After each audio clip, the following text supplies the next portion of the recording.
Siapa Sobat Vidivisi yang gak suka mie instan? Mie instan disukai berbagai kalangan dari anak kecil hingga dewasa. Mie instan memang nikmat, apalagi dikonsumsi saat cuaca dingin dan selagi panas, ya kan Sobat Vidivisi? Karena enak dan proses memasaknya cepat, banyak orang yang ketagihan dengan makanan yang satu ini. Tetapi banyak yang bilang mie instan ini kurang menyehatkan. Nah, kita tanya aja yuk sama dokter gizi, Dr. Rosnah. Nah dok, apa kandungan mie instan yang kurang menyehatkan nih? Oke, kalau kita ngomong mie instan, sebenarnya bumbunya, karena kandungan natriumnya itu tinggi sekali.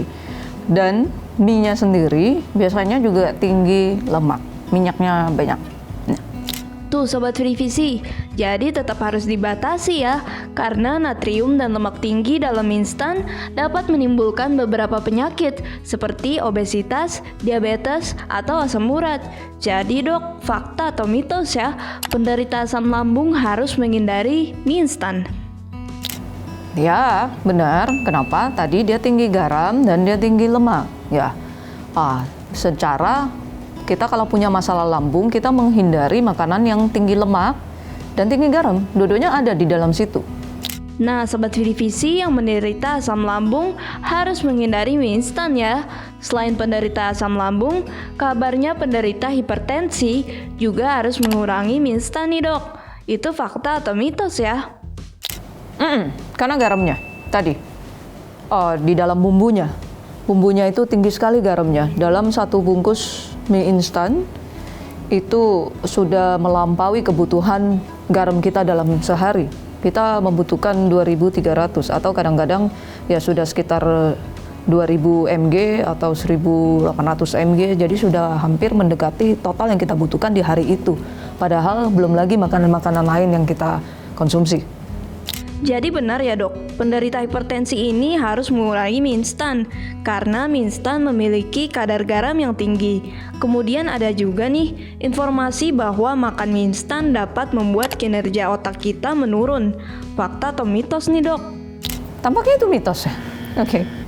Karena sebenarnya enggak juga, karena kalau masalah otak ini sebenarnya kompleks, tapi selama kita hidrasinya cukup, kita konsumsi kalori dalam kesehariannya cukup, dan sering digunakan, jadi sering digunakan untuk berpikir dan apa, biasanya sih fungsi otak kita akan cukup baik.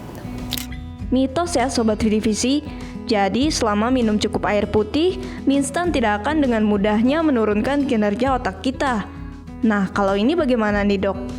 Fakta atau mitos? Mie instan mengandung lilin dan air rebusan mie instan sebaiknya tidak dikonsumsi.